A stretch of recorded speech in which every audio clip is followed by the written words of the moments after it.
not only that, we are going to be able, as I said, to give them a Mastercard as well. Because remember that this young population, they are innovators, they are early adopters, they are digital entrepreneurs, they are content creators.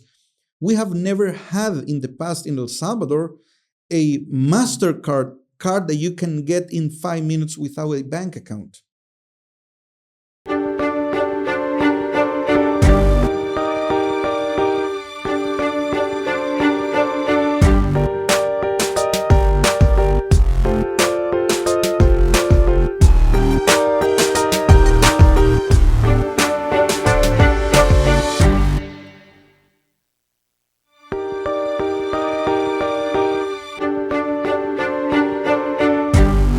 Welcome, Guillermo. I am thrilled to talk through things today because from my understanding, you guys are innovating and launching products that really nobody else in the world is doing. And so maybe I'm misinformed, but the way I understand some of the things you guys are doing, you're really breaking new ground. And I love the fact that that's coming out of El Salvador. Historically, that hasn't happened very often. And now we're seeing these innovative entrepreneurs and companies from El Salvador that are leading the charge. So I appreciate you filling us in on all the exciting things that are happening. But first off, maybe just introduce yourself and give a little bit of your history. Nice. and the company that we're going to talk about today. Perfect. Thank you, Mike. And yeah, everything that El Salvador is doing is innovative, and we are being the first in many, many things. So very, very excited to be part of that. Well, I'm Guillermo Contreras, founder of DitoBanx, and I have been in business managing my own companies for the last 20 years, always in technology. I'm a computer engineer. 20 years. You don't look old enough. Are you? How old are you? I'm 44. Oh, wow. And I set up my first company when I was 18, actually. Okay. But the three companies that I have managed in the past, one of them is automatic vehicle location, GPS tracking.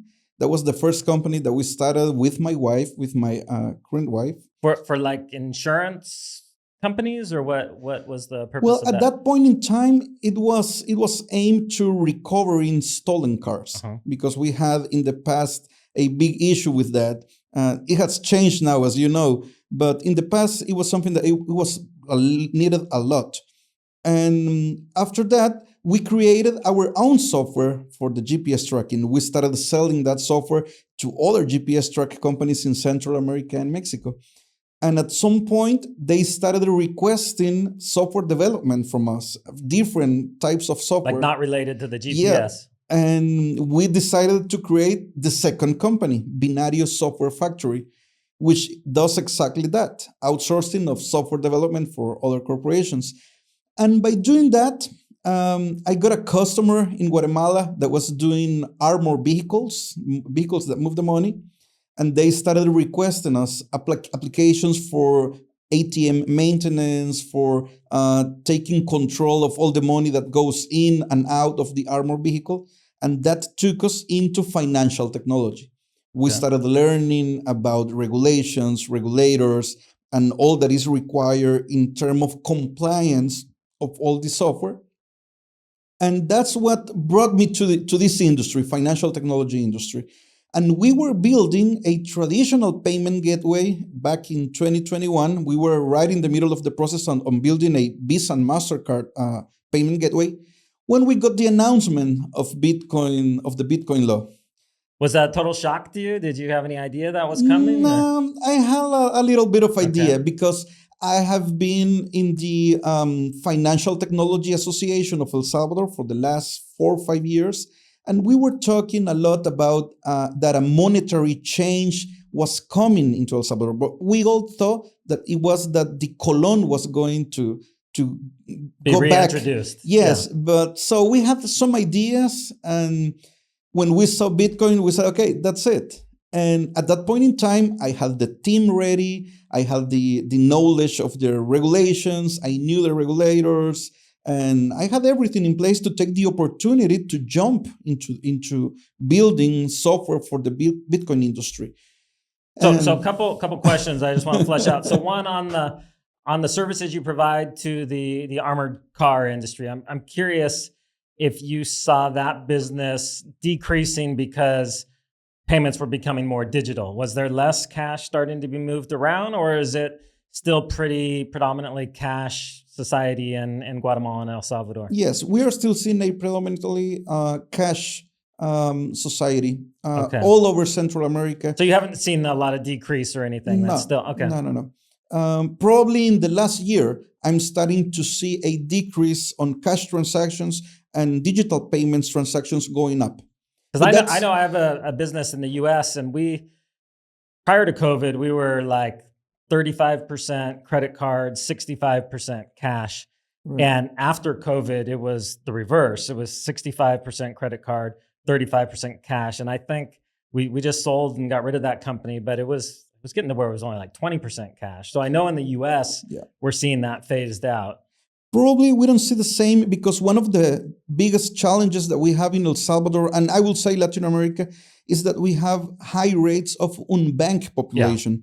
And when you start thinking about the unbanked population, you see people that has never been able to store their money anywhere. They keep their money under the bed. They have never had a debit or credit card on their life. They don't even know, if you talk to them about the ATM pin they don't know what you're talking about.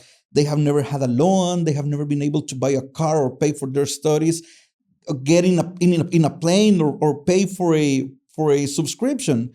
So these people, is very, very hard to bring them into technology, which is one of the things that we're going to talk later, and how we see this happening, or what is the path to Bitcoinizing them from our point of view. And I think that probably that is one of the reasons of why we are not seeing high spikes of digital transactions in a few months. Yeah, no, that makes sense, because in the U.S., pretty much everybody has a credit or debit card. But here, it's just the top maybe 20% of society as far as earners. Right, it's the opposite. Yeah. So when that announcement came out, how familiar were you with Bitcoin? Did you understand the way it worked? Was it like a new thing you had to, jump into and focus on learning, or where was that for you? Well, as I come from the technical background, I have been playing and hearing with blockchain in general, not specifically with Bitcoin. I have been seeing people talking about that and mostly experimenting with blockchain technology. But I wasn't a Bitcoiner at that point in time. It was until that moment where I started studying everything that I could find about Bitcoin. And that's what brought me into the industry at the beginning. So how long did it take after the law was announced for you to make the decision that, okay, this is the direction we're going? Oh, it was like 1 minute. Because we saw we were together with a couple of friends that Saturday when Najib announced that on Bitcoin 2020. Yeah, in Miami. Bitcoin Miami. And I said, well, I am ready for that. And I understood that the government was going to launch something, but we knew that government does not understand the level that corporations require in terms of reporting, compliance, and many other things. We understood that they were just opening the path for the rest of us. And we were ready. We were probably the company that was more ready than everyone else to take this opportunity. Probably a lot of the other fintechs or people that you knew, probably, I'm guessing a lot of them were negative on the announcement, or were like, or maybe I'm wrong, but that's what I've sensed in general from the business community in El Salvador. Is there's a lot of apprehension and a lot of people, at least initially, thinking that was the wrong direction to go. Yeah, probably you have to be a visionary when you touch Bitcoin and start seeing the future. Yeah. Definitely. And I think that is the part that most of the other companies didn't have at that point in time. They didn't want to risk their current business or their current ideas. And I was in the middle of creating our next startup, which was the payment gateway. So it was the perfect time for us. It wasn't a hard decision to say, let's do it. Yeah. Well, you guys definitely had the first mover advantage in that. Why don't you tell people what Ditto Bank is? I mean, I think I know the basics, but I'll probably learn something here. So tell us how you kind of see Ditto Bank, what role they play, and why people should go download your app and start using it. Okay, well, we are a financial technology company providing innovative solutions for digitizing the money for everyone in Latin America. And for that, Bitcoin is the main part of the recipe on doing it. A few months back, I would have loved to use a different word for explaining what we do, but we got a prohibition from the Superintendency of Banks to use that bank word in order to explain what we do. But so they slapped your hand and said you cannot use that kind of words. Okay, well then we are gonna be then a financial technology company providing solutions for corporations, for individuals, in order to create a circular economy, in order to digitize the money for all. Mm-hmm. And all that being run on Bitcoin. Right. And why this wasn't possible before? Because the bank regulation that exists in El Salvador prohibits you from doing what we are doing right now. And that is because traditional banks receive money from the people and then they do lending with that money. That is called financial intermediation. And when you receive money from the public, you have to attain to very strict set of rules that the Superintendency of Banks sets, because you are putting in risk the people, the money from all the population. And with what we are doing, we don't have that issue because we are not doing financial intermediation. We are never using the people's money in order to do other products. So we can start doing almost the same things that a bank does, except two things. One, as I said, intermediation, and the other one that we cannot do is request money from the public to offer them an interest rate for their savings. We cannot do that in US dollars. With the latest license that we have, we can do that on Bitcoin or any other digital asset, but it is not part of our services. Yeah. But if we wanted to do that, we are also able to do it. So do you have a bank charter, or is it a separate set of rules? It's a separate set of rules, but give us the same privileges that a bank does. And with those privileges also come big responsibilities. And one of those is regulation.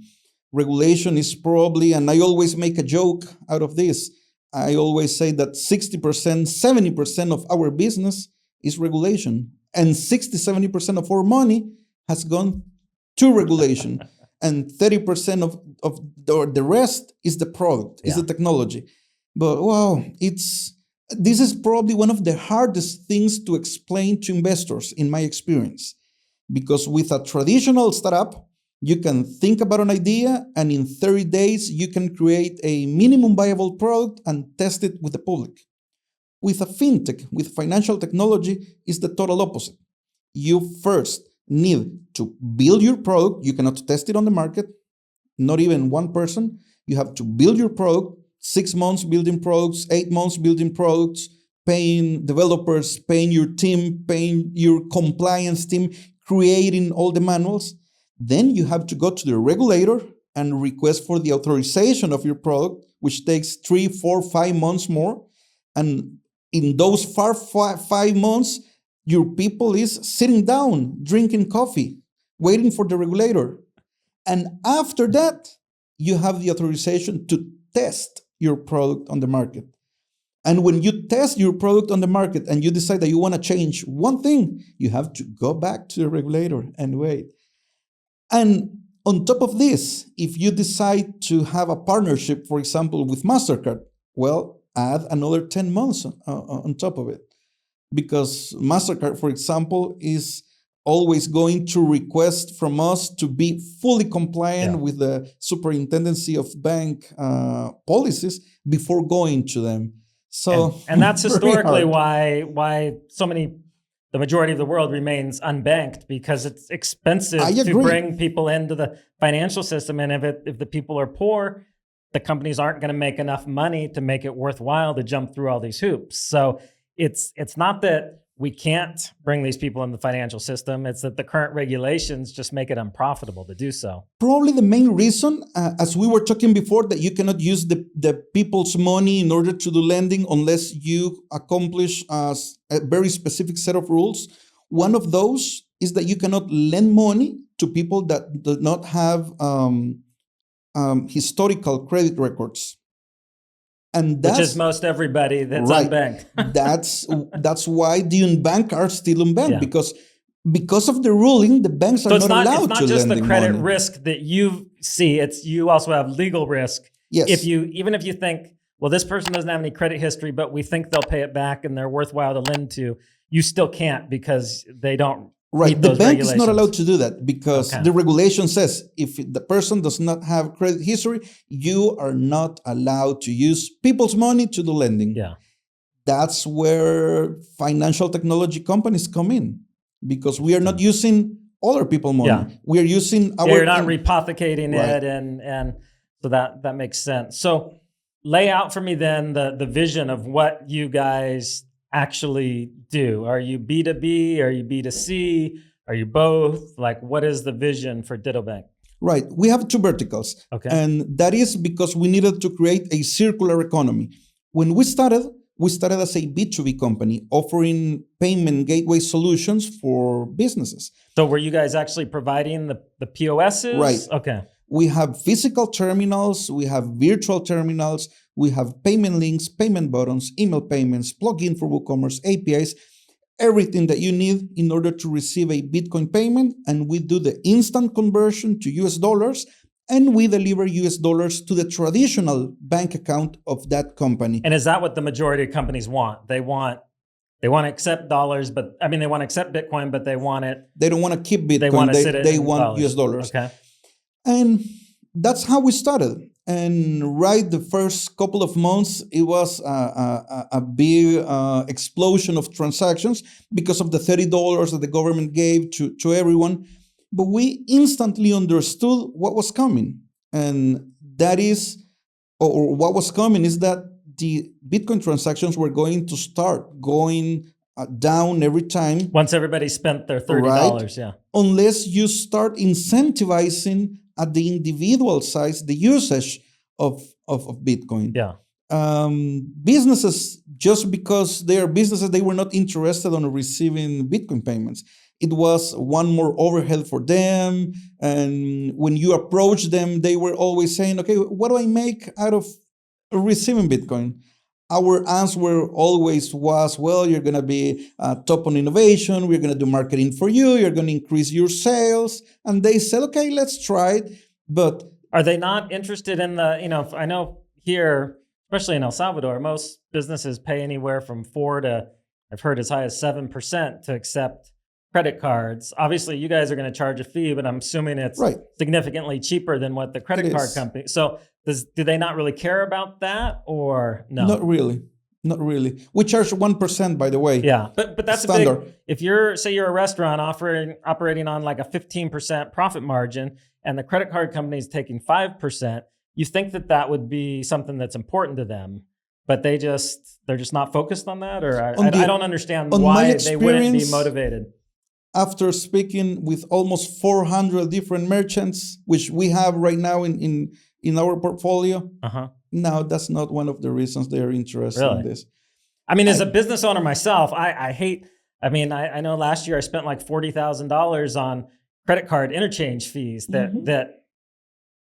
that's my money, but I have to pay that to that company. So I would have been motivated, but you're not seeing that. They're just not focused on that. I always asked my customers, I know almost all of them. I've always tried to be very close to my customers. And I always ask them one question: how can I help you? What do you want from me? How can I help you in the literal way? Or what products can I give you to make you happy? Yeah. And their answer was almost the same all the time. Help me to sell more. Help me that things cost me less money, or give me money for capital. Those 3 things. More sales, less costs, or money for investing on their businesses. Okay, we said, let me think about it. And that's why we started creating some products specifically built for businesses that are going to allow us, because we are not doing it yet, but are going to allow us to provide lending to them in a non-traditional way. And I'm going to talk about that later. Okay. So just so I understand on these POS systems, are they just Bitcoin, or do you guys process credit card transactions for them also, or how does that work? Right now, they are only Bitcoin Lightning, and they have an integration with another company to receive any other cryptocurrency converted into Bitcoin and then get it on US dollars. Okay. But we are working, that's one of the announcements that we have in the following weeks. We are very, very near to enabling also Visa and Mastercard transactions in the same terminal. Okay. Why? So then the company, because I think that's one of the problems. They're like, now we have to have all these different units that we're trying to keep track of, make sure they're charged, they're online. And I would think for most businesses, they would prefer to have it all in one system. Yeah, and you're going to think that probably, or why this makes sense, and you're going to see it in a second. Why would a Bitcoiner would want to also include Visa and MasterCard in a terminal for a corporation, for a business? And it has two answers. The first one is that we need to see the cash flow of that business. Because with that cash flow, and we are in control of that cash flow for 24 hours before we do the dispersion of the money, we are able to give them a loan, 90 days loan, revolving loan at a very low interest rate, and we can recover that loan on a daily basis out of their transactions. Mm-hmm. That's the first reason. But the second and most important reason is that it becomes a Trojan horse, because whenever we set up a terminal that receives Visa and MasterCard, and probably they're going to be more interested in having a terminal that receives Visa and MasterCard, it is also ready to receive Bitcoin. No, and I 100% understand that, and I think that's crucial, because business owners, they're focused on a lot of things, but one, they just want things to work and they don't want them to be complicated. So I could see having the credit card. For now, that's going to be the majority of their transactions. They're going to transact much more in Visa and MasterCard than they are in Bitcoin. We're going to be ready when that starts shifting. But over time, they're going to see, okay, I have this choice. And when the people choose Bitcoin, I pay a lot less in fees than when they choose Visa and MasterCard. So I could see how that would be, at that point, it just makes it much easier for them to be the ones that start incentivizing, maybe even saying, hey, if you pay Bitcoin instead of credit card, we'll give you a 2% discount, because they're still saving money. So I could see long-term the benefits of that. Just like now, sometimes they'll give you a discount if you pay in cash, or I've found that at some stores, or they'll make you pay more if you pay by credit card. So I could see that same thing happening with Bitcoin. So I 100% understand from you guys why that's a valuable proposition. And there is one more important thing around that. What prevents, remember that at the beginning I said that we are focused on the unbanked population. What stops the unbanked population to start receiving transactions in Visa and MasterCard? They don't qualify a lot of times to get the terminals. That you don't have a bank account in order to settle those payments. And that's very important, because one of the things that we understood from the unbanked population is how demographically they are built. I mean, this is a population that their level of study is between 6th and 9th grade, that they live on their income day by day with $10, and they cannot live exclusively right at the beginning on Bitcoin, because if it goes up or down 5%, it means not buying tortillas that time. Yeah. And they needed to have what the traditional banks already give them, which is a stable coin, or the means for buying things in cash, and many other things. When we decided that we wanted to bring into financial inclusion these people, we also thought how to allow them to start receiving digital payments, Visa, MasterCard, and Bitcoin. And they needed the equivalent to a bank account. That's what we are giving them with the digital wallet. Okay, so you're seeing people that are using that as their bank account to settle the Visa and MasterCard transactions that they make, and the Bitcoin transactions, but all of that can feed into that, and they don't need a separate bank account. Right. And all that in 5 minutes. Wow. And we are ready for that. So we are on that already. So when is that being released? When is that program rolling out? Hopefully in 2 weeks. You're going to be able to see the lady that sells. So the pupuseria is going to be the pupuseria. able to, In 5 minutes, she's going to have their digital wallet, and she's going to be able to receive payments in Visa, Mastercard, Bitcoin, and she's going to receive the settlement of those payments directly on their digital wallet. And she can move that money to their MasterCard and go to any ATM and withdraw that money, or use the card directly, or pay all their utility bills directly, or send that money to any other people, or in case they have a bank account, to withdraw that money to their traditional bank account. But that's only our first step.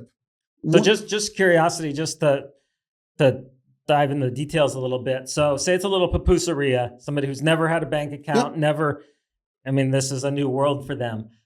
When somebody pays with their, say it's a $5 transaction for pupusas, and they pay with MasterCard, what type of fees will they be looking at paying out of that? If it is Visa, Mastercard, 2.8%. Okay. If it is Bitcoin, 1%. That is going to incentivize them. And I'm assuming there's additional per transaction fees on it? No. So how are you able to do it so low? Because, and everybody I've talked to here tells me that they pay like 5%, 6%, like crazy on the MasterCard and Visa. Yeah. So you're going to be able to offer them much lower rates than that's that's more like rates that you'd pay in the US. But but here it seemed like people have always paid like double. So that's why we joke with our friends on the banks. We are breaking the status quo. There is no reason for not charging 2.8, 2.5%. Yeah. In Costa Rica, by law, is 2.25%. Really? I yes. didn't know that. And over here, charging 9%, 10%. Honestly, I wouldn't like to say it, but you could do 2.8% without problem. Yeah. No, that makes sense. And it still incentivizes the business owner to prefer Bitcoin because it is cheaper for them. Yeah. Right. And that is one thing, for example, that we saw at Costa del Sol, right, at these Olympic Games. They said a lot of people came to La Costa, a lot of people that were not from El Salvador, and they were always trying to pay with their cards. And we missed a lot of, we lost a lot of businesses because we were not able to receive payments with Visa, Mastercard, and Bitcoin. So this changes their life a lot, because you go from making $10 per day to making $15 per day, $20 per day. I mean, you are able to double your income. And on top of that, we are also able to provide them with microloans, because we are seeing their cash flow on a daily basis. We are able to understand. And then they pay that back through the credit card through the same transactions, yeah. And the way I told you at the beginning, how we're going to talk about how we see the Bitcoinization process. Okay, let's start with, you have unbanked population, right, that has never had financial education or very little, with a level of study between 6th to 9th grade. The first step is talking with them about financials, basic financials. I'm not still talking about Bitcoin. I mean, I'm talking about not to spend more money than whatever you make. That's it. Second part is giving them the technology, because all these people, they might not have a bank account, but they do have a cell phone with data. They have Facebook, they have WhatsApp, right? Second step is giving them a piece of technology that they could use to manage their money. That's what the digital wallet does. Third, when they are already used to move their money through the digital tool that you gave them, you teach them that they can start saving on Bitcoin, that whatever they have on their digital wallet, they can move a little piece into Bitcoin just by doing one click, start saving on Bitcoin. And the final step is teaching them that they don't need us, that they can do self-custody, that they can withdraw that money and recover the power of that money and have it on their hands.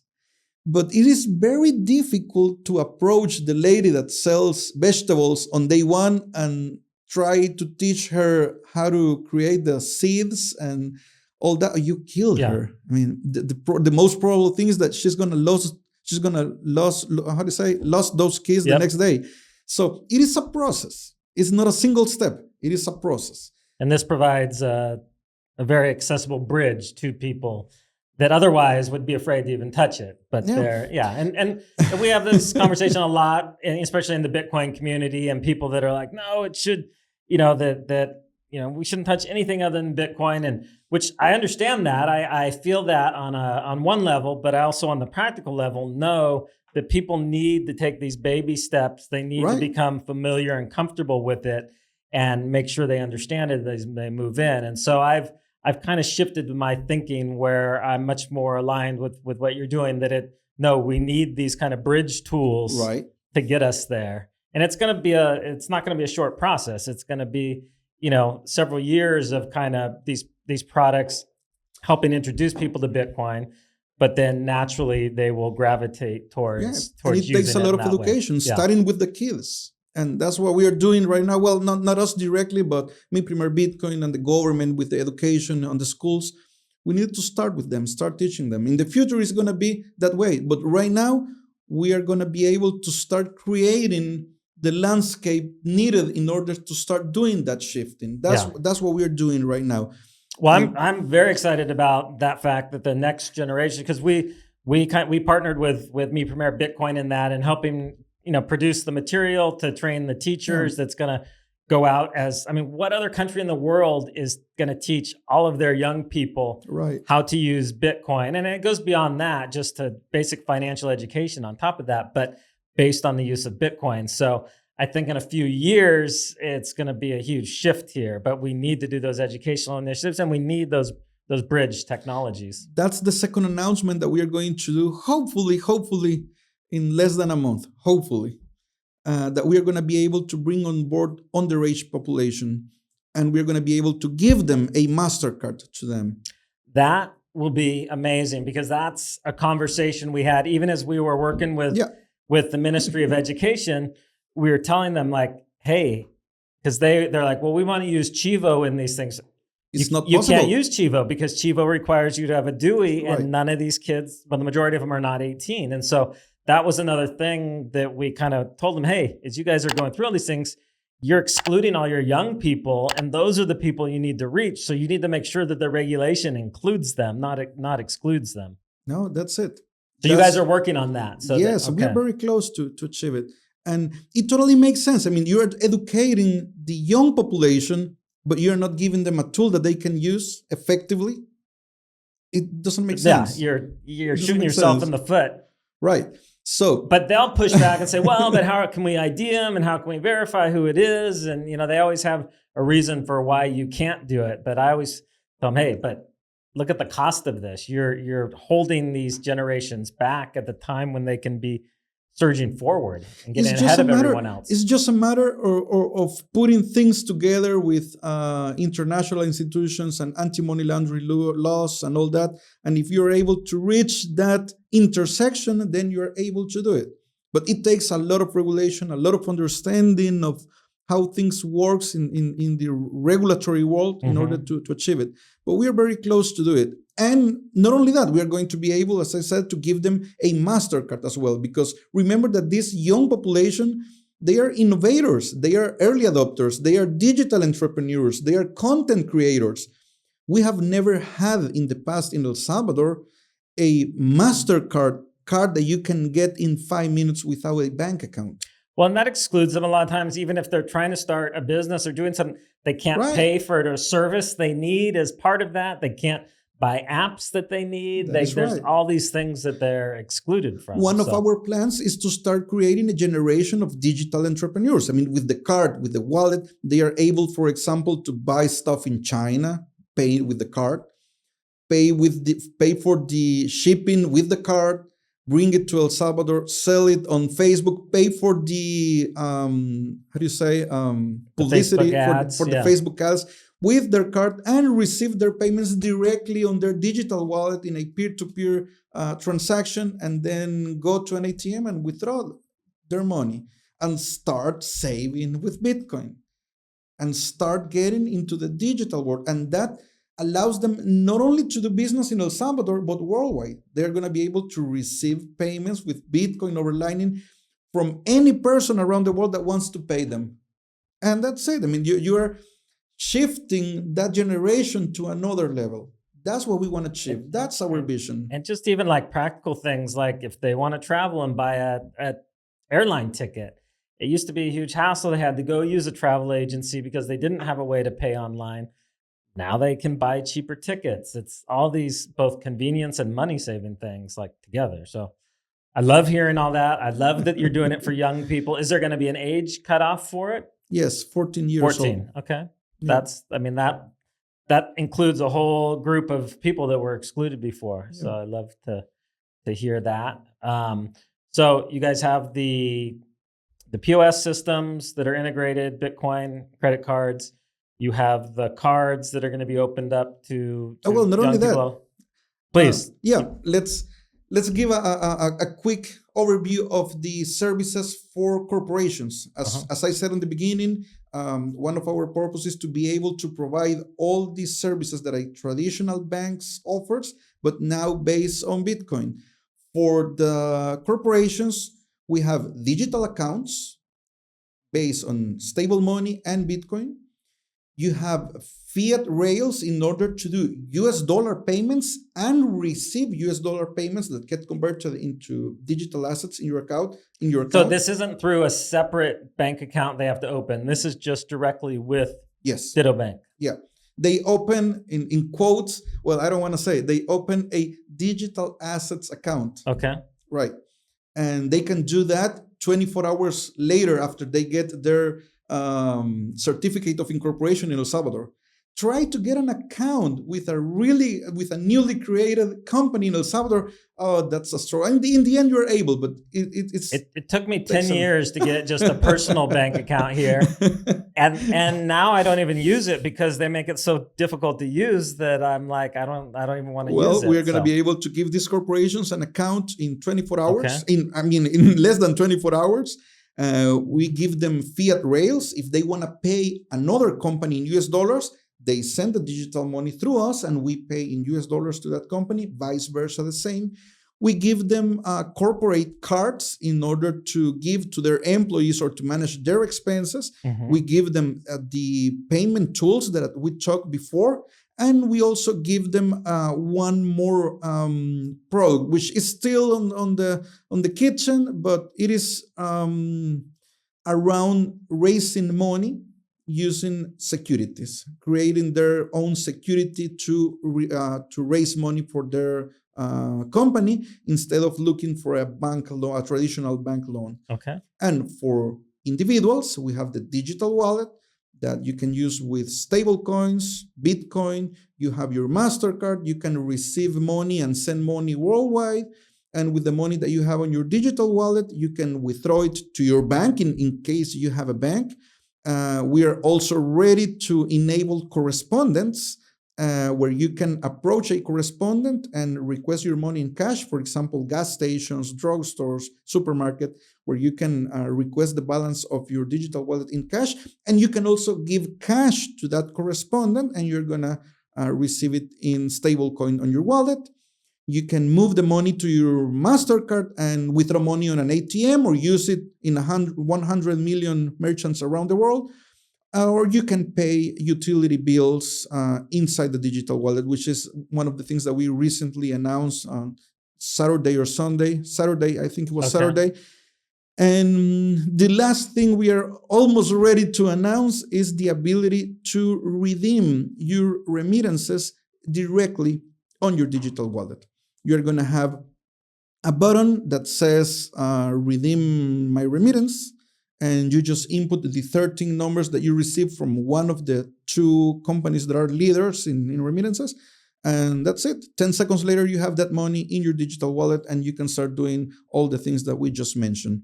So a corporation here that had one of your accounts, would they be able to, for example, send an ACH or a wire payment to a U.S. person, or is it only domestically that's going to work for now? Well, even when we have the authorization to connect with it is called LVTR from the Central Reserve Bank, which is the system that allows us to do interbank transactions. We are not aiming to provide ACH or wire transfer. we move it everything through our digital asset rails. And right now, as of today, But say there was a Salvadoran company here that needs to pay for product in the US. They don't want to accept Yep. Bitcoin or credit card payment. They want some type of wire or something. Yeah. How would that be transacted? you send that money in stablecoin to DitoBanx and give us the instructions in order to do local payment in the States. Okay. And we then do you it guys- in your name. Okay. Yeah. And we can do exactly the same right now in Mexico, Brazil, Colombia, and Argentina as of today. And in the future, one of the things that I want to do in the future, but it still takes a lot of money, patience, and probably 3 more Guillermos, is to also be able to do it in China.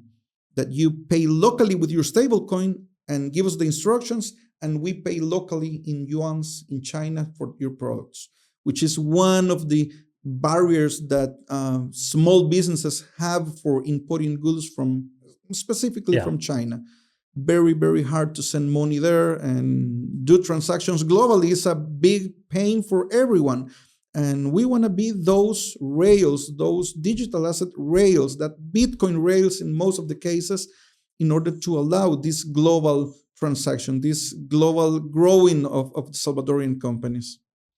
So what countries are you guys currently operating in? Is that, I think earlier before we started recording, you had mentioned that you have to like set up an entity in every country where you're going to do business. So US, Mexico, El Salvador, and Colombia. Wow. And we have you guys have been busy. You've been moving here.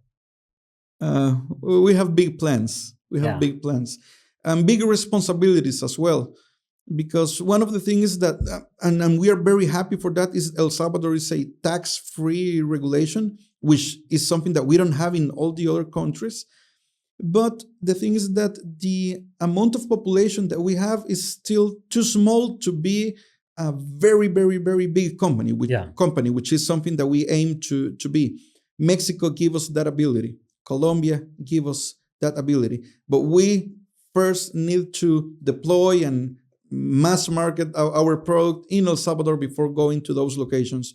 But as I said, we need to start 10 to 12 months before in order to be able to deploy our product in those countries. Well, in Mexico, it's a little bit more. It's 16 months in order to get an IFPE license.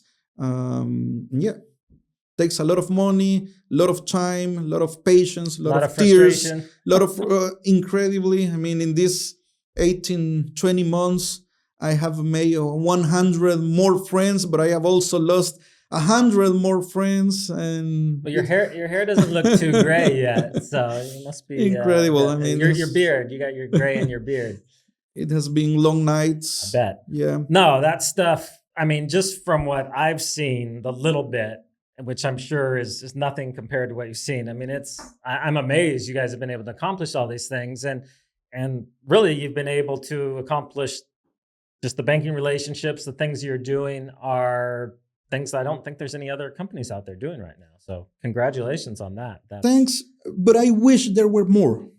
I was hoping at the beginning that it were at least 5, 6, 8 companies doing the same. I mean, there is enough market for all of us. Yeah. It shouldn't be only us. It should be at least 4 or 5 Salvadorian companies doing this.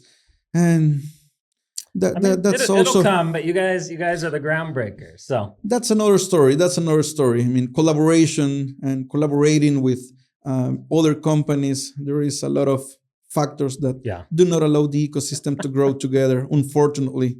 And we should be helping each other like Chinese does or like other cultures does. But El Salvador, El Salvador, that's one thing that I've found. I love most things about here, but sometimes people can be a little territorial. And it's like, hey, we're all trying to do the same thing, but people get a little like, no, this is my thing. And so, which runs up against, the ethos of Bitcoin, which is having everything open source. And so, but I think that I see it starting to change a little bit, and I think over time it'll change. So Hopefully, yes. so walk me through this. I gotta make sure I don't show my numbers on the Oh yeah, camera. they're so in the that- back. Yeah, just make sure that you don't show the back of the card. Yeah, people be charging, be buying things with my card. So I went through your app process. I did the KYC.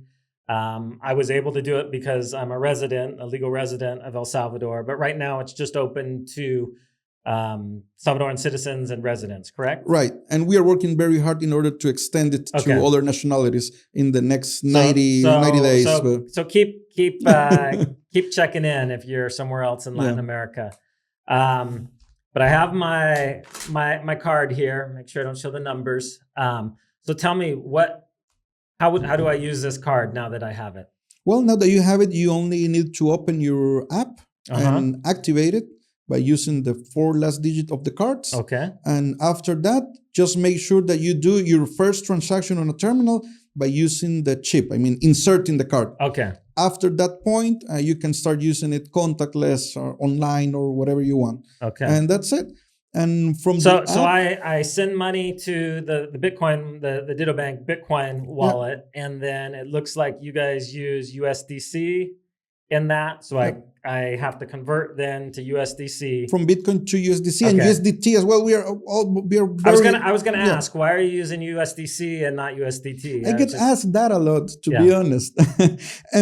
There is one reason. Well, 2 reasons that we have been discussing with all the Bitfinex team. Because I was saying Bitfinex is highly invested here in El Salvador, so I assumed it would be USDT. So, well, one of the reasons is that we wanted to give the best rate possible to our customers. Doing 1% in our transaction has been very, very difficult. Yeah. And with USDT, previously, we weren't able to redeem less than 100,000 USDT.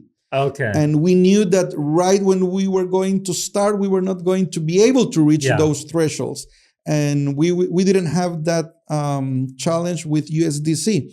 And the other reason was that Visa and Mastercard already had agreements for settlements in USDC. So we decided, okay, well, let's go this way. But later, all the people started asking us, hey, do USDT and blah, blah. We'll say, well, we already have a USDT wallet for every user on the app. It's just we are not showing it. Connected to the... And then that's what we're doing in the next following days as well. Start showing the USDT wallet. So say I have $100 in sats, the equivalent of $100, and I move it into USDC. I'll pay a dollar? 1 cent, 1%. 1%. Right. So I would have then $99, and at that point, it's no longer Bitcoin. It's a stable coin on this thing. And then I can then take this and go to the gas station and put $20 of... Yeah, you have to do one more step, which is moving your USDC to your card. To the card, okay. Yes, you decide how much money you move to your card. And you can also withdraw the balance of the card back to the USDC. Yeah. So that gives you a little bit more security because it is not directly connected to your balance. You decide how much money you're going to have in your card. And from there you can go to the gas station and pay with it. Go to the gas station and pay for it. But then I believe you said I could also then take this and use it like an ATM card and withdraw it from any bank or... In El Salvador, you can use Bank of America Central, which is the red ATMs. You have no commissions coming from the ATM. Banco da Vivienda, no commissions. Banco Hipotecario, no commissions. Okay. With Banco Promérica and Banco Cuscatlán, you have 5.65 as a commission for withdrawing money. And Banco Agrícola is not enabled yet, but it's going to be soon as well. But those other three, there's no commission. No commission, which is amazing. That's amazing. You were able to put that together. But we're going to have a commission on the withdrawals. We're going to have the same. Right now, we are not charging anything as DitoBanx. But longer term, there will be some. There's going to be the same 1%. We charge 1% on all the other transactions. Okay. Swapping from Bitcoin to stablecoin or vice versa, 1%. Withdrawing your money to your traditional bank account, 1%. Okay. If you deposit from your traditional bank account or correspondent to the wallet, 1%. And if you use your card to withdraw on an ATM, you're going to have also 1%. But moving your USDC balance or USDT balance to the card has no commissions. Using the card has no commissions. And also, one user was telling me something that I hadn't really thought about it. And he said, hey, you are the first crypto card company in the world that accepts Bitcoin Lightning. And I say, wait, let me think about it. And it is true. I think there's a couple others that are like prepaid, like right. They don't have all, you can't go back and forth and do all the things, but right. I think the Bitcoin company has one where you can send in Lightning. I think there's one other, but for all the things that you guys have. And I love the limits that you guys have. So you can do up to a $3,000 transaction, correct? You can use your card. What are the limits for using this? You can use your card. You can spend with your card up to $3,000 per day and up to $25,000 per month. Okay. And for withdrawing money on an ATM, you can withdraw up to $3,000 per day. And the max transaction of withdrawal that you can do is $1,000 on the ATM. It depends on some ATMs. If the ATM has money, but most of the times we're able to withdraw $1,000 and do the three transactions. And with the digital wallet, the same. You can withdraw money to your traditional bank account up to $3,000 daily and $25,000 in a month. If you need higher limits, we need to request some more paperwork that show us why you're moving more money or what is your business or what is your income. And we can totally increase those limits. But it takes we call it an extended due diligence. Yeah. And yes, we can increase. And I'm them. assuming specifically for like corporate clients, you'll have higher limits for them. That is right. That is right. And for corporate cards, we are also looking for a model where they use it for gas, for paying for all the gas of all their employees, and also to disperse, I don't know if that is the right word, disburse the money of the payroll to all their employees through the digital wallet. No, I mean, how amazing, instead of having to deal with all the hassle of doing payroll, all your employees have one of these and just you send it in Bitcoin and they can choose to convert it or however they want it to happen once it hits their wallet. I mean, we're going to have differentiated commissions for users that get paid directly, that their payroll comes directly into the digital wallet. Probably they are not going to have the 1% for withdrawing. That makes sense. And then you're building these people as customers for life because it's like, it makes everything easier. Okay, so as you can see in the end, we intend to have all the products that the traditional market gives to corporations and to users, all built on top of Bitcoin. If you see our logo, you see a big Bitcoin on it. There is no other company having a big Bitcoin on their logo. No, that's the big difference for us. I love it. That's the big difference. So just to make sure I didn't miss anything. So you have the POS systems that incorporate both Bitcoin payments and MasterCard payments for businesses and the ability to also be their bank account specifically for like smaller businesses. Right. You have corporate type accounts where they will eventually be able to do their payroll and all these things.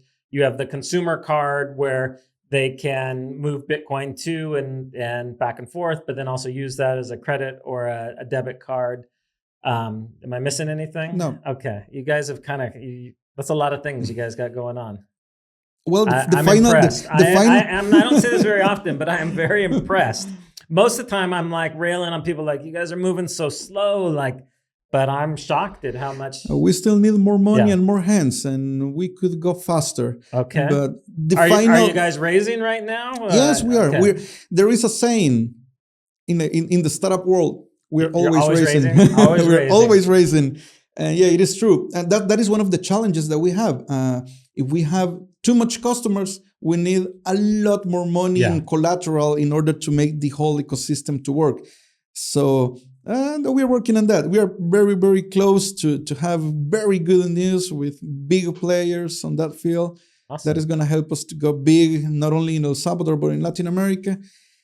But the final step that we want to achieve is to be able to provide productive loans to both businesses and individuals. That's the final step that we believe it is going to change their lives, this generation, and possibly the next generation. I am pretty sure that you have seen this in El Salvador, that a small loan, which for us probably looks small, but for them a loan of $1,500, $2,000. That's life-changing. Yeah, it's what they use to set up a pupuseria or set up a small local store, and they go from making $10 per day to start making $40 per day. I mean, it's like if I upgrade your salary 4 times, and that's what changes their life, next generation, and the entire economy of a country. And that's how we plan to change the economy of El Salvador. But we still need a lot more time, life, health, money, people. All right. Well, at the end, we're gonna put all your contact info. But if people are interested in investing, they can just reach out to you directly. Yeah, they all know me. They all have my phone number. Okay. You can reach me out. You can reach out to me pretty easily. And probably I would also invite all Bitcoiners. I heard a joke that this last what was it, Thursday, that we were together on the Bitcoin day, and one person said, all the Bitcoiners like to talk about Bitcoin, but none of them likes to spend it. Say, well, it makes sense. You're right. They are all into talking about Bitcoin, but not spending it. Okay, I invite them to start investing in companies. Amen. Start investing on the people. That. Yeah. Spend your Bitcoin, invest your Bitcoin, use it. It's not going to do any good. If you don't want to get rid of your Bitcoin, well, get a collateral loan on your Bitcoin and start helping the adoption, start helping the companies. El Salvador is unique in the world, and we are the example. We cannot let El Salvador fail for any reason, and we need to support it. And there are many companies that need that support. No, I think you guys are innovative. Is there, maybe I'm just not familiar with it, but I don't know of any other company in the world that has all these services available. Well, they have very similar companies, but they don't touch Bitcoin or digital assets. Yeah. But in the Bitcoin space, no. I don't know. I know there's a couple companies you can get like prepaid, debit cards, but nothing like is versatile. We have a couple more pros that we haven't talked about, but they don't make sense for El Salvador. But let me show you one of those, which is the product that we are going with Colombia. Or I don't know, probably you saw this before.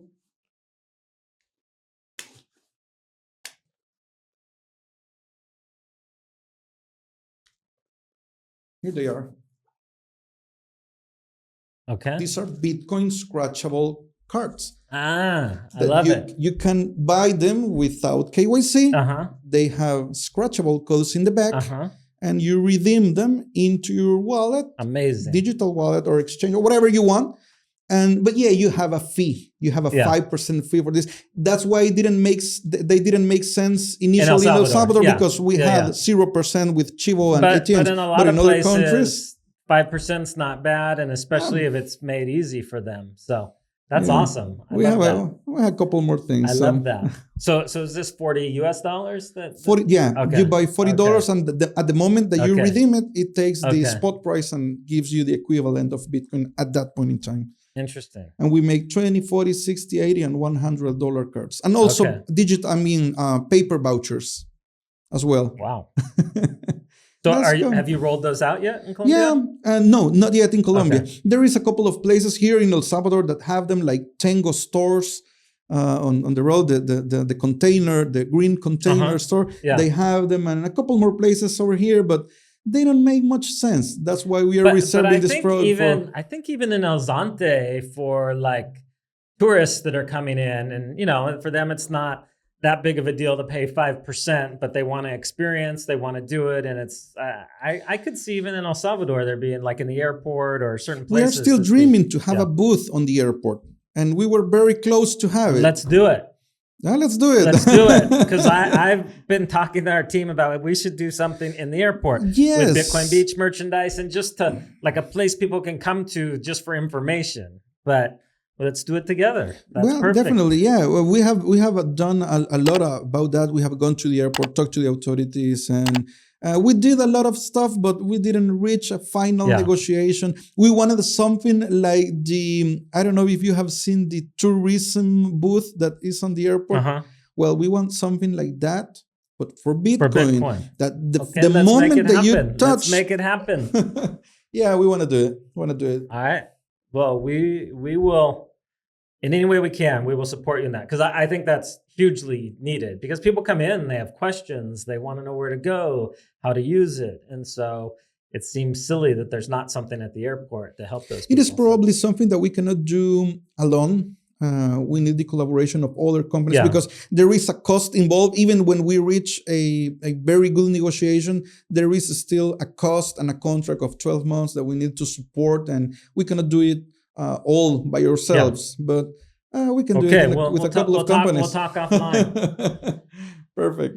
Well, what else? You got anything else up your sleeve, or is that that pretty much it? No, that's pretty much it. Okay.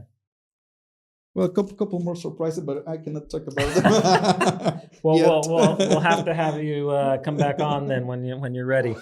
So, okay, I'm thrilled. I'm blown away by all the stuff that you guys are doing. I mean, really. I mean, and I know this is like a smaller local company, and you guys are further ahead than the $100 million, $200 million Bitcoin companies in the space. So. My hat's off to you. That's huge that you guys are innovating, and I'm excited to use this. But I'm curious too to kind of switch gears a little bit. Before we started, you were telling me that one of the things that has helped for you in getting the banking relationships and getting all these deals put together is that you're part of the I believe it's the Chamber of Commerce for El Salvador. And specifically in the area of digital payments and technology. And I'm curious what the initial reaction was in the members when the country adopted Bitcoin, and then if you're seeing that change at all in the over the last couple of years. Are people still kind of like, or are they starting to realize the opportunities that are going to come with this? Well, the biggest change I have seen in mentality is from the financial institutions. Right at the beginning, we had direct meetings with the higher authorities, with almost all banks. Now, these are, when you say financial institutions, are you talking about banks specifically? Yes. Okay. For all my friends in the banks. And right at the beginning, they said, no, we are not going to help you, because two things. We need to make sure that you are fully regulated. And second, your business model competes too much with what we do. After a year and a half, they have changed a lot, their mentality, because they already saw and understood that we can do many things that they won't be able to do ever, and that we can do it quickly. So right now they are changing to, okay, let's work together, or let me buy you. Let me buy you completely. Okay, that's not an option, but we can talk later in 5-10 years. But they are now interested in working together. Many, if not all banks, are ready with digital asset or cryptocurrency products, not only Bitcoin, but cryptocurrency products, more than a year ago. They just haven't moved the switch up in order to deploy them, but they are more ready than most of companies. Do you think they're starting to sense the opportunity that El Salvador has to be the leader in this region, to take that mantle from Panama and to be the... I will say that the two things that opened their eyes were the digital assets law, because when they understood that all the security market that could be built around this and all the possibilities, it immediately made click. And the second was the law, what's the name in English? Innovation. I can't remember, but basically for certain companies, they're tax-free. And that's right. Yeah. The innovation law. Yeah. That makes you tax-free, because they understood that a lot of companies were going to start to put their holding corporations down in El Salvador or start moving to El Salvador. So yes, definitely. Now, with the rest of the companies, still applies what I told you before. And it was the same answer right from the beginning. Okay, what do I make out of this? Are you able to help me sell more or make things cost less or lend me money or give me money for capital? If you can answer yes to any of those questions, let's talk. And they are still on that position. And it makes sense. I mean, if you're a businessman, I would be asking the same three things. I mean, what Bitcoin can do for my business? How can it help me gain more money? Mm-hmm. How can I make more money by using Bitcoin? If it makes sense to me, okay, there is no question. Let's use it.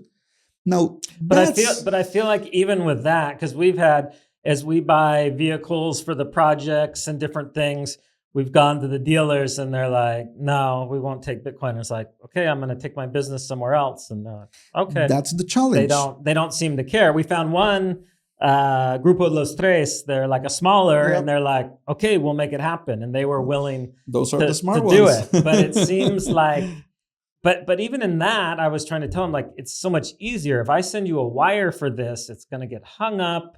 It's going to take probably 2 weeks before you get it. It's going to cause hassle on my end to get the bank to release it. You're going to have to go to the office in here and convince them why they should release it. Like, this just bypasses all of that. But they don't. They don't seem to care. I don't understand. You have reached the main thing that we need to do as Bitcoin companies. We need to start talking about the benefits.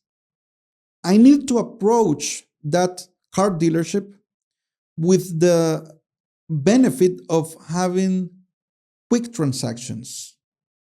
I'm not even talking about Bitcoin. Yeah. I just need to approach them and say, hey, I can give you a solution that whenever a customer wants, a foreign customer or a company with the money outside of El Salvador wants to pay you, you're going to be able to receive that transaction in 10 minutes. Are you interested? And they're going to say, yeah, what are you talking about? Okay, don't even talk at that point about Bitcoin. Let's talk about the benefits. If you can give them benefits, they're going to be interested. Same applies for all businesses. If I come to you and I say, hey, would you like to use my payment tools? And if you use them, you become eligible for a loan.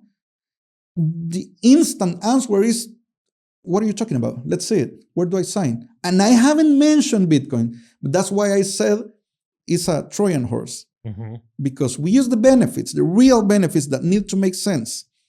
And when they accept it, Bitcoin is already there. They don't even need to know that Bitcoin is on So on my the back. question to you then is, how come you haven't gotten any of the car dealerships on board yet? Well, we still need more people, more hands. That's what. That's why we're raising money right now. Okay. No, I've seen from, especially as and I'm sure you've seen it. There's people from around the world that are pouring in. Some of them for vacation, but a lot of them have plans to move here, and they're trying to buy vehicles. They're trying to buy real estate, and that's the thing they keep getting frustrated. They're like, I want to buy a car, but they won't take Bitcoin, or I want to buy a property, but they won't take Bitcoin. And we have helped many of them, but there is still a big path, big road, big map that we still need to go through. We already serve the biggest hardware stores, hotel chains, food stores, and all that, but still we need to go further. We still need to get into the 70% of the population. Yeah. So would you be able to go to the car dealerships and say, hey, use our system, let people pay with Bitcoin, you mark your vehicle up another 1%, and that'll cover your fees, and it'll be no hassles, and everybody will be happy? Yeah, totally. Okay. At any point in time. Well, tomorrow I expect a report back. Yes. No, because those are the things, especially for big ticket items, as people see it becoming more realistic for them to use for these things. It helps the whole ecosystem. It makes it all just much more real. So you think in general, the business owners are starting to come around to the advantages and why Bukele passed this law and the benefits that it's bringing. That's the key. Benefits. If we give them benefits, they're going to be happy to adopt any technology that we give them. Yeah.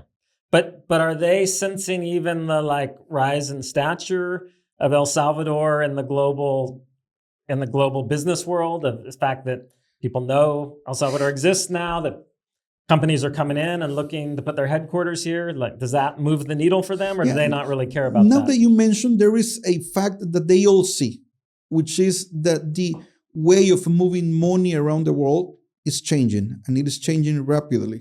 And they know that the power correlationship in the world is changing.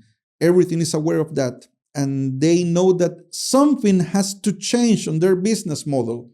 They already understood that change is innovation. Innovation in all forms. Money, processes, technology, products. That is something that it is already on their mind. We just need to work on that. We just need to give them the right benefits. Yeah. The right benefits. But yeah, it is something that it is totally on their mindset right now, that they need to do something for innovation, or they are going to get behind of all the other companies. Well, that's encouraging, because what I've seen is a lot of times that's what drives people in initially. And then once they start to understand Bitcoin, they start and understand really what the US dollar is based on, they tend to gravitate towards Bitcoin. And so it's not something we need to force. It's something we just need to put in front of them, and they'll realize, oh, wow, this is the direction I want to go, not that direction. So yeah, that's exciting. Well, is there anything else that we haven't covered yet that you want to tell the audience about or talk about? Or did we cover it all? No, I think we're there. Okay. Where did we put the logos up at all, Andy? I got so excited about talking about everything, I didn't know if we did all that. So where can people follow the new products coming out with Ditto Bank, or where can they follow you? I don't know if you're on Twitter or anywhere else. So just tell people where they can follow you and where they can keep up to date on the products at Ditto Bank. DitoBanx is on all social media, and we have the same handle in all networks at DitoBanx. Okay. So follow us on Twitter, LinkedIn, Facebook, and you're going to see the latest things that we're doing there. Yeah, you can also follow me if you want. I will be thrilled. I will be thrilled if people follow me. What's your Twitter handle? At GC Contreras. Okay. I'm gonna put it there somewhere at some point. Yeah, we can put it in the show notes. Yeah, or just find DitoBanx, and you're gonna see me somewhere around there. Yeah. You can download the application. You can get your card. You can start using Bitcoin in 5 minutes. But only if you're Salvadoran, correctly, yes. or a resident of Salvador. Yes, and you can find the app on both. But later, more Latin America. Do you have plans to be open to U.S. citizens, or is that? Most people don't. I mean, we are still discussing it. We are still discussing it because we already have the legal structure there, and we are looking for the MSV license in Wyoming. Okay. We're going to be registered with FinCEN, so in theory, we are going to be able to do it, but it's still a little bit early. Yeah. No, that comes with a lot of headaches and hassles. At least we want people to be able to send remittances, to onboard their money directly in the States and send remittances. And I think we're gonna achieve that before the end of the year. Okay, probably. Perfect. Well, we will definitely have you back on, because at the rate you guys are moving, you'll have a whole new slate of products here. And after we finish here, I'll have to talk to you about. I know people are bringing businesses and stuff in here, so I'll get a little more information for you about that. Perfect. Sure. But thank you for spending the time, and thank you for putting your head down and making all these things happen. I love seeing it. Thanks to you.